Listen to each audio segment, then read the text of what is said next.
Friends, today we are going to discuss history chapter ancient civilization of the world. Students, modern civilized life is the result of long perpetual development. It means we find our civilization, what we are living in this age. This is not built up in a one day.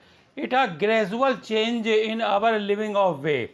There is a lot of development and downfall of many civilizations in the world since the elementary presence of humanity, and many times it falls and rose up again. This was the change in the civilization from the ancient times. Students, the history of these civilizations is the history of humanity as well. It means the change in the civilization is also the history of humanity. That's why the study of all these ancient civilizations developed in the world is essential for the advancement social life, and gradually we find that was a change, gradually change in our way of living. So this was the cause of advanced as we are living in this modern age. This was a result of the olden civilizations that took place change in the olden age. And in the same continuation, students, we are going to discuss Indus Valley civilization, very old civilization. Students, here civilization means the way of living at a particular time in a particular age. Students, as we know, India is one of the oldest nations in the world.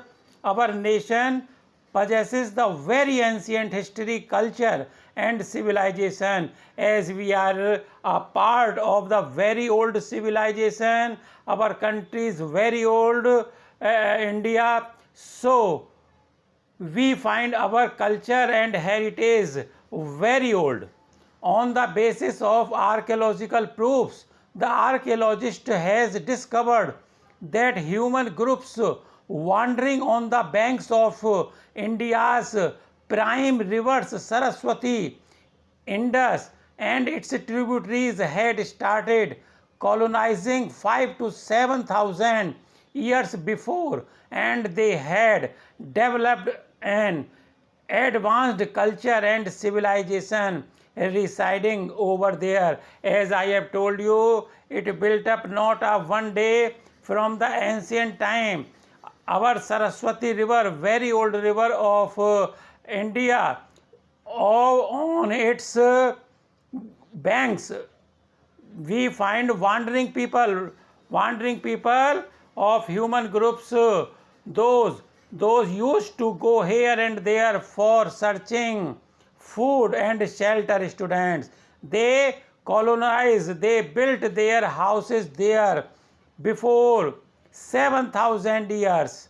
Understand? And gradually it developed and advanced, and now we are a part of that very ancient civilization.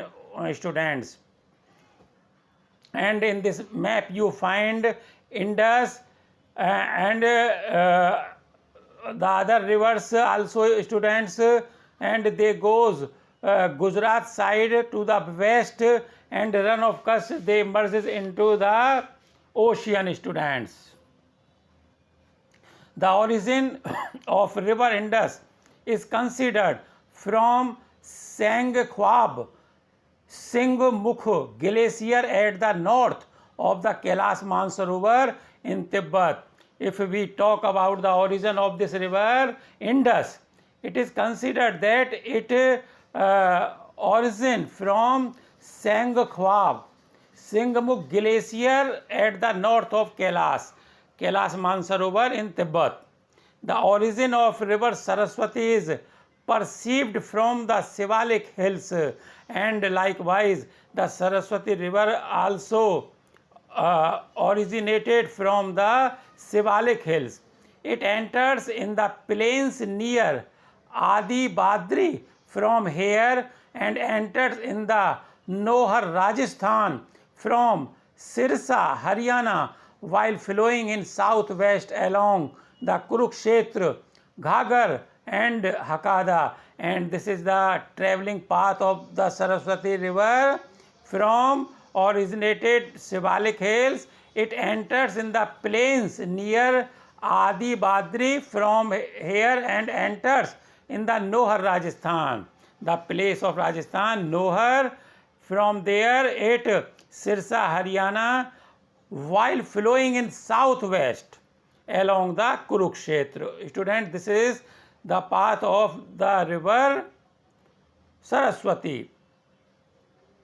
Ghaggar and Hakada, from here it fell in the ocean near Prabhas, Patan, by entering into run of Kutch through Bikaner and Jaisalmer. And the district of Rajasthan, Bikaner and Jaisalmer, through this path it reached in the run of Kutch in Gujarat and merged into the ocean, students, Arabian Ocean, students. Roughly, it is considered that this Indus civilization had taken Amala Nand birth a long time ago, and at 3950 BC it was well archaeological developed. If we think much about this civilization is before BC 3950 years, students. It was well archaeological developed, and our researches by the archaeologist we find it very developed civilization, students.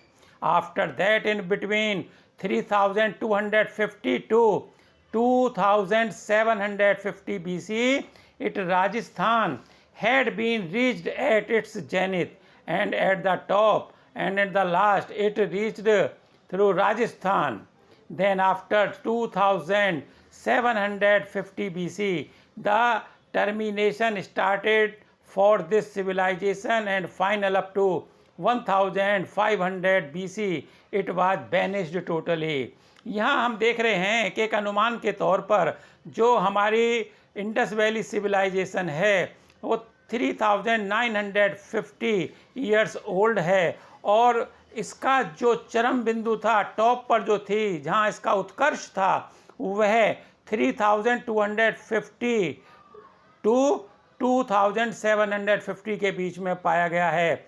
उसके बाद 2750 BC the termination started, इसका जो पतन था वो होना शुरू हुआ इस सिविलाइजेशन का, और अंत में up to 1500 BC it was vanished totally. ये पूरी तरीके से लुप्त हो गई, और उसके बाद इसके कोई चिन्ह नहीं मिलते हैं इस सिविलाइजेशन के. Students, excavation of Indus civilization, students, we find the proofs by excavation, means digging the sign of the civilization from the earth. These are the very sharp proofs for us. In 1921, Roy Bahadur Dayaram Sahani discovered an archaeological mound at the left bank of Ravi river. Students, ये बात है 1921 की, यानी before independence. Roy बहादुर दयाराम साहनी ने सबसे पहले, जो archaeologist थे, उन्होंने सबसे पहले एक जो उठा हुआ एक स्थान है, ढेर था, उसमें वो रावी रिवर के लेफ्ट में था, और उसको flowing near the Hadappa town of Montgomery district of Punjab in undivided India. आप जानते हैं कि बिफोर इंडिपेंडेंस पाकिस्तान भी हमारे देश का एक भाग था, तो उस जगह Harappa civilisation Montgomery district Punjab के में ये मिलती है. इन 1922 following Ram Bahadur Dayaram Sahani and another Indian archaeologist Rakhal Das Banerjee discovered the new mound named Mohenjodaro. पहले जो हमारे आर्कियोलॉजिस्ट थे रॉय बहादुर, उन्होंने हड़प्पा टाउन की खोज की और उसके बाद बहादुर दयाराम साहनी ने, दूसरे इंडियन आर्कियोलॉजिस्ट, और रखलदास बनर्जी ने माउंट दूसरा ढूंढा, ऊंचा ढेर जो डेब्रिस है, मलबे के रूप में पुरानी सभ्यता के जो चिन्ह थे उन्होंने मोहनजोदारो नाम से ढूंढा। ये बहुत पुरानी हमारी सिविलाइजेशन के चिन्ह हैं students. At the eastern bank of Indus river which flowed in the Larkana district of Sindh of undivided India. अब ये पाकिस्तान में स्टूडेंट्स, तो मोहनजोदारो जो हमारा ईस्टर्न बैंक पर था इंडस रिवर के, लरकाना डिस्ट्रिक्ट सिंध में, जो अब पाकिस्तान का हिस्सा है, उस जगह इसको पाया गया। Mohenjodaro has the meaning the mount of dead. Mohenjodaro का मीनिंग है कि जो हमारे बरियल ग्राउंड्स हैं, जो कब्रें हैं, उनका ढेर। By the excavation of this mound remains of a well managed city which was settled and ruined 9 times were came out। वहीं पर इसी ढेर के पास हमको मिलता है खुदाई में कि एक वेल मैनेज सिटी, बहुत अच्छी तरह से सुनियोजित एक नगर बसा हुआ, जो लगभग 9 टाइम्स बना और बिगड़ा, उसके हमें चिन्ह मिलते हैं स्टूडेंट्स। टाउन प्लानिंग, इन्हीं नगरों में हम देखते हैं कि किस प्रकार से लोगों ने खूबसूरती से, समझदारी से और इंजीनियरिंग गुड के रूप में हमको टाउन प्लानिंग मिलती है उनकी की हुई। The most important relics are related to the cities of this civilization. In these city based relics the Harappa and Mohenjodaro both in Pakistan, Kalibangan Rajasthan, Rakhi Garhi Haryana, Dholavira Lothal are most important. ये जो हमने अभी नाम बोले, ये सब इनके बहुत महत्वपूर्ण चिन्ह हैं जो हमें इस सिविलाइजेशन के बारे में बताते हैं। According to these remnants it is revealed that Indians had built their cities, buildings and dwellings in cities with a planning. ये हमें इस बात का पता बताते हैं, ये प्रूव करते हैं कि उस समय के रहने वाले लोग बड़े प्लानिंग तरीके से शहरों का विन्यास करते थे, उन्हें बनाया करते थे, अपने रहने के मकान, और जिन जगहों पर वो रहते थे तो स्ट्रक्चर बहुत खूबसूरती से और समझदारी के स्ट्रक्चर उनके मिलते हैं। Their knowledge of architecture be compared with modern civil engineering. अगर हम उनकी तुलना आज की इंजीनियरिंग से करें तो हम पाते हैं कि बिल्कुल आज जैसी इंजीनियरिंग उनमें मिलती है और उनकी गुड अंडरस्टैंडिंग को दर्शाती है students. Be town planning of cities, इन्हीं लोगों ने सिटीज़ की भी प्लानिंग बहुत सुंदर ढंग से की। Due to well manage road plan in the Indus civilisation. जैसा हम शहरों में वेल प्लान्ड रोड्स पाते हैं, तो उन दिनों भी जो लोगों ने रोड्स बनाए इंडस सिविलाइजेशन में, वो बहुत सोच समझ कर और समझदारी से मिलते हैं। A system was produce automatically in the town planning. Good system we find in the town system, and the towns were emerged in a well planned manner by dividing them into many blocks and streets. Likewise in these days, as we found our colonies, in those days also we find that the civilization had also that type of planning in good manner students. Generally an open courtyard was kept amidst every house and rooms were built around that courtyard। एक आंगन बनाया जाता था मकानों के बीच में, और जो कमरे थे उनको भी तरीके से बनाया जाता था। कमरों के बीच में एक आंगन हुआ करता था, space for keeping water pots, और अपने पानी के पॉट्स को रखने के लिए, वाटर पॉट्स को रखने के लिए अलग से स्पेस हुआ करता था। टॉयलेट्स डिफरेंट थे, अलग प्लेसेस पर थे। bathrooms etc were distinctly constructed in almost all houses। तमाम मकानों में इस प्रकार के जो स्ट्रक्चर थे वो कॉमन थे, सभी लोग इनको बनाया करते थे स्टूडेंट्स उस सिविलाइजेशन, इंडस वैली सिविलाइजेशन में। And now we are discussing road system. The roads related to the towns of Sindhu civilisation were constructed straight and parallel from east to west, north to south, into 4 direction. Roads were constructed straight and parallel, students. The roads crossed each other at a rectangle where cross road were formed. जैसे आजकल हम चौराहे पाते हैं, crossings पाते हैं, उसी तरीके से जो रोड्स थी वो बना करती थी। The large main roads of towns were generally 10 metre wide, और जो बड़ी सड़कें थीं उनकी जो चौड़ाई थी वो 10 मीटर के लगभग थी। The small roads kept the width of 5 metres, और उनकी जो चौड़ाई थी, जो गलियों में सड़कें जाती थीं छोटी सड़कों पर, उनकी चौड़ाई 5 मीटर के करीब हुआ करती थी। Had the width of 1-2 metres, और बहुत छोटी जो गलियां हुआ करती थीं उनमें 1 to 2 मीटर्स की चौड़ाई की सड़कें हुआ करती थीं।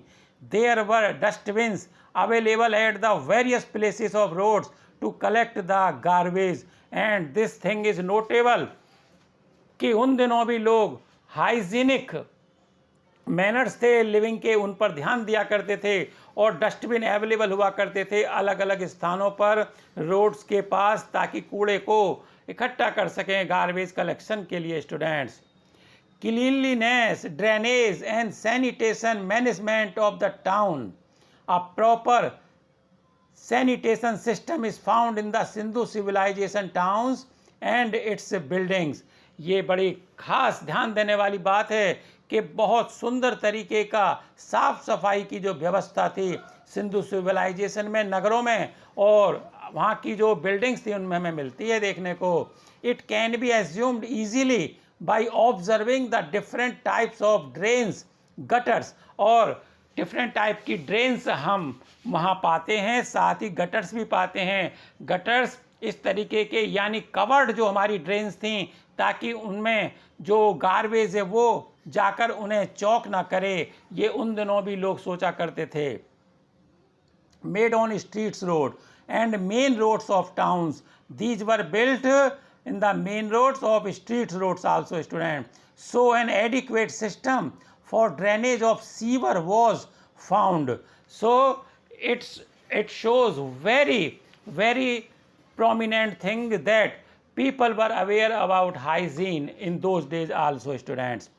Dustbins were put on the roads at regular intervals to collect the rubbish generated by daily usage. And where are the people? There to be rubbish is very natural, so dustbins were kept for collecting the daily rubbish or garbage, students. In the sanitation system, what we see in the personal buildings and towns of the Indus civilization makes it clear that the standard of living of Indians at that period was at a high level. Those people may more importance to facilities and utilizes than pomp and show, and were very conscious towards heat. यहाँ हमें ये आभास होता है उनकी civilisation से digging करने पर, आर्कियोलॉजिकल प्रूफ्स पाने पर, कि लोग अपनी हाइजीन के बारे में काफ़ी कुछ अवेयर थे, और पॉम्प एंड शो में रहने की बजाय, दिखावटी जीवन जीने की बजाय वो अपना जीवन स्वास्थ्यवर्धक चाहते थे, और फैसिलिटी को प्रोवाइड आपस में किया करते थे, शेयर किया करते थे एक दूसरे का ध्यान रखने से, ताकि जो सिविलाइजेशन है वो हेल्दी बन सके students. Okay students, now we will discuss the rest part of the chapter in the next presentation, next video. तब तक के लिए गुड बाय।